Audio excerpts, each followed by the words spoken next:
to the left, you'll see a bit of a Catholic monastery on the hill there, the big building with a big white cross on it. Now that's an historic building, that has also been damaged, but of course you can enter there at your own risk, because churches have to say that, you've got to have faith.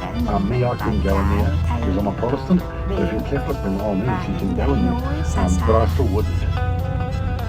We're going to come around the back of there.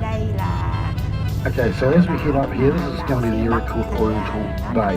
This is where we turned the corner before, this is where that canal was. Now back in the early days, of course, we all did whaling because we needed oil for our lamps, etc. Now this place used to be called Dupa. It was a farm. The man owned it called Mr. Dupa, D-U-P-P-A. He came out here on a ship called the Oriental, and that's why they changed the name to Oriental Bay, which is good because Dupa sounds really silly, but it was just a farm. Now the whaling took place right here at this marina, so this has gone from being the smelliest, horriblest place, where we used to cut whales up and do all sorts of things to them, full of blood and blubber and whatever, to one of the best real estate places here in Wellington. Now as we come round, you'll see the tugboat over there very shortly. That used to be a working tugboat here in Wellington. Now it's not being scuttled or scrapped, but turned into a floating restaurant that's just tied up there, very top-end restaurant. Now today is Wellington Anniversary Day, so it's a public holiday here in Wellington region. That's why there's not many people around, or everyone seems to be unemployed at coffee shops, because it's a day off, long weekend. Auckland, Timaru, Dunedin, Invercargill, Akaraa, Christchurch, they're all having a normal working week, but today is our anniversary. We all have anniversaries at different times. And there's that tugboat there. Now you may also notice these Norfolk pine trees here. They were introduced here in New Zealand for sailing ship masks, so because they grow nice and straight. However, like I said before, pine grows too fast, so therefore the wood was too soft, but they still keep them here. Now if you come down here at night time, all these trees have lights in them, so it's a very, very, very nice place to come down at night time. The trees have lights. That's a fountain out there that also lights up as well, so it's a very cool place here in Wellington to come down to. Notice the size of the footpath. It's a very well used place for people for cycling. You can hire these 4-wheel bikes and just have a ride round, and a lot of people run around here, so it's a very well used place. Now you notice the golden sands on the beach, they're not from here, that's a fake. The ratepayers in Wellington pay for that sand. It comes from Nelson or down in Golden Bay there. They bring it up by barge and they spread it out on the beach and make it look lovely. It's even got a Baywatch tower down there. The only thing missing is Pamela Anderson and David Hasselhoff. We're the worst skin cancer rate in the world, the highest, because we have an ozone hole. So is that a good idea? I'm not sure. Now on a hot day that place is packed. You'd be lucky to find a place to sit on the beach in the rainy hours, because it is beautiful golden sand. Now the property value around here, I worked on a property around here about 30 years ago, it was $1.5 million then. Now they range from that upwards, way upwards. If you look to the right, you'll see what we call the sisters. These are the original homes that were all around here back in the day. My favourite one is the purple one over here. It just looked really cool. It's got a round window, fantastic view, great. So if you're paying that sort of money, you want to have a house. How much? I'd have to win Lotto twice, I think. It'd be a couple of $1 million. Yeah, very expensive, very, very expensive around here property. This is the top end of Wellington property-wise. Now, the Blue Water Bar and Grill was a battery tunnel. You can go on top, but you can't go inside because it's also damaged from the earthquake. So a lot of work needs to be done here in Wellington, and eventually I suppose we'll get it done, but they don't seem to be in any type of hurry. Now as we go around, you may notice that some of the older properties look very San Francisco-y, like they're from San Francisco, the housing. Because in the early days, early 1900s, we looked to San Francisco because they also are an earthquake-prone city. Now San Francisco are looking at us for these base isolators that Te Papa's on, because it's a breakthrough in earthquake building. All our new buildings in Wellington will be built with that technology. It basically slows the movement of the building down when the land moves. So as we come around, just have a look at some of these beautiful, beautiful apartments over here on the right. These ones are starting to get, some of these go for about $4 to $6 million here. Any of those, yeah. But see these old homes in the middle of them, very beautiful old homes, still scattered amongst them. So Wellington's spending a ton of money on a project called Let's Get Wellington Moving. Now I live in the Hutt Valley, so I'm not a Wellington ratepayer. Now all I can see they're doing is they're building slightly nice to live around here in the summer, not so nice in the winter time. This cable car here is the only way to get to this property at the top of that hill. Very expensive. That house sold for $8 million. Building section right there, but unfortunately it's for people to take their dogs down there to have a poo. I find that really amazing, to be honest, because I mean I would like to own a house to build it there, but I guess if you grow anything in the garden it'll be well fertilised. Okay, you notice these boat sheds out on the left here. I'm going to pull up, hopefully buy one. I'm not sure if I'll get a part, but I'll try now and give you an idea of the value of one of these boat sheds. Will give you an idea of what the house properties would be. But I did hear that there's some in Australia. The guy told me the other day that are pretty pricey like that as well. Yeah, I can get a park in front of this van. Okay, basically it's a red shed with a blue roof, and it has solar panels on top of it, and it's just here on the left.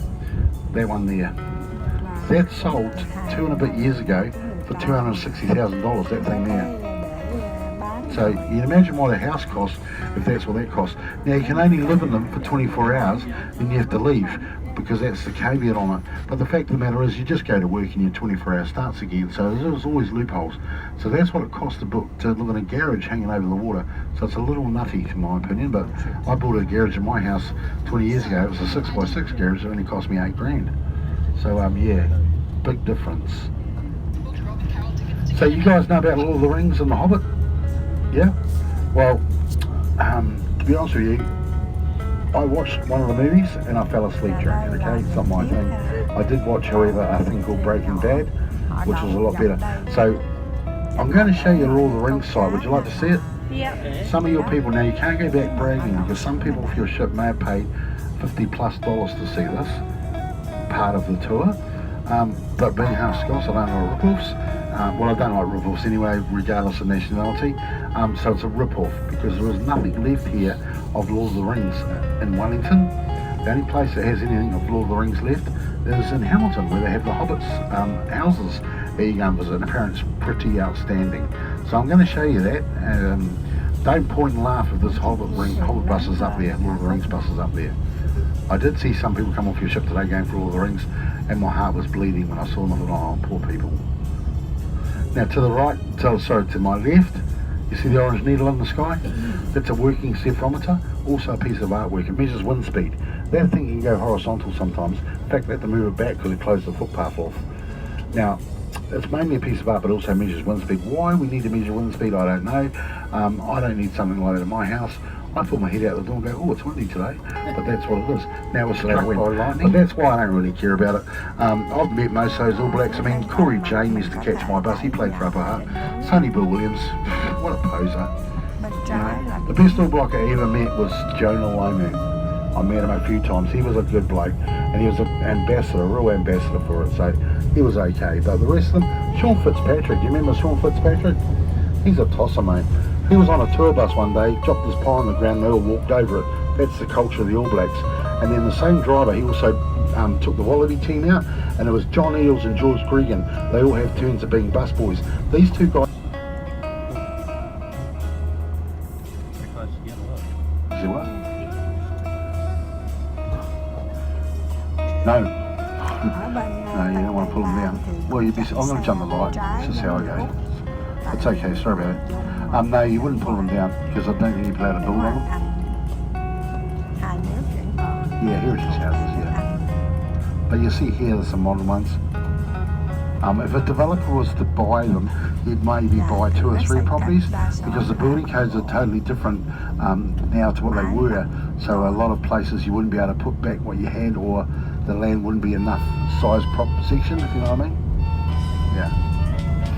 So during the week, this place is normally very busy with traffic and varsity students, but of course they're still on holiday. But as we turn the corner here, you'll see re-strengthened. They've still got the white scaffolding around it, and then the rest of it goes on up here.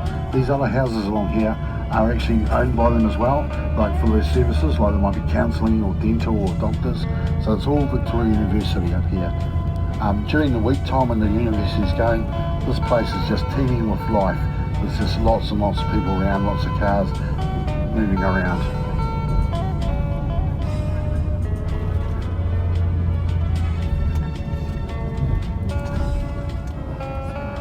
So we're going to arrive in an area called Cowburn, which is the top of the cable car. Now I'm just going to roll around there. You'll see in the cable car museum, it's also the top of the botanical gardens. It's more or less another lookout of Wellington. But at the top there you'll see the museum, and the museum, the old cable car. My father used to drive that. It was a handbrake cable car that you sat outside on a wooden chair. The new one is very modern. It's more or less perpendicular, but it's just another transport solution, but it is unique. And if you do want to take photos and go on the cable car, you're better off to jump in the back of it, because as it goes up the hill, you'll get the shots of the city. Now the properties up here, down Salamanca Road to our right, which is where I'm accidentally going to turn, are worth $2.5 million, I'm told. A lot of specialist roofs were up here originally, like, you know, orthopedics, orthodontics, all those sort of people had them as homes and also their rooms. And this is the top of the cable car here. This is called Cowburn, this area here. So here's the cable car museum just through that window there. I'll just slow down when we get there, so you'll be able to see it inside the window hopefully. So there's the original one there inside. There's a bit of a cable car museum. Can everyone catch that through there? And then the new one, it might be due, might not be. But see, it's just another scenic lookout here in Wellington. Also the top of the botanical gardens. You can walk through the botanical gardens. Now some tourists tell you to come here at 8:30 in the morning. It doesn't open till 9:30. There's only public toilets here, and you're supposed to spend an hour here. And some days in the wind and rain it's not ideal, so I usually try and cut this short and move on. There's not been sunny in Australia. They're very white. They look like English.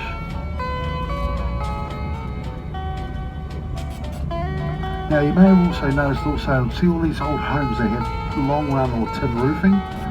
The reason being is because originally they would have had concrete tiled roofs. You know what I mean by that? Yeah. The concrete tiled roofs? Okay, I'm going to show you one just now, over here on the right. That orange house, the orange roof there, sorry, has concrete tiled roofs. See how it's concrete tiles? Yeah. Now, an average 3-bedroom home in New Zealand that has concrete tiles, and a lot of the government housing had them, it weighs 13 tonne.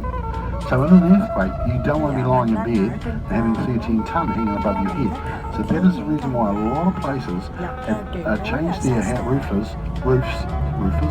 from their concrete tiles to this tin. So some of these old homes would originally had concrete tile roofs, and that is the reason why. Now Housing New Zealand is our government funded housing. They're changing a lot of their stock of housing. They've actually pulled a lot down because they didn't meet the codes, and with those concrete roofs, so they're actually in the process of building new ones now, but we have got a housing shortage while that's taking place, because the government said they could build 2,000 homes in 1 year. I think they built 200, so yeah, they're a bit behind. Now this leads us into Cowburn, which is a very, very cool sort of village, very self-sufficient if they want to be, of course. There's a wine store, bottle store, coffee shop, little 4-square supermarket, and a bit of boutique shopping. So this is their little suburb here. Now the other day, a guy from Thailand, because is wine expensive on those cruise ships? Yeah. There's a guy from Thailand, he said to me he paid $70 for a bottle of wine. And so I went, really? Yes, yeah. So he managed to get a bottle of wine from Countdown, tipped it into his pump bottle, and he was drinking it on the road. He was quite pissed by the end of the tour, but he had a good day, and he then smuggled the rest of it on. I thought, good on you, mate, I'd do the same. Because, yeah, $70 for a bottle of wine. You can go to a supermarket and buy a bottle of wine for $12. It has the same effect. Gets you drunk, makes you get the crap the next day. So as we come through here, at Zealandia.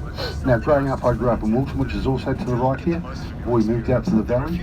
Now back in the day when I was a kid, like I'm talking 5 or 6 or even younger, my mum would say, what are you doing today, son?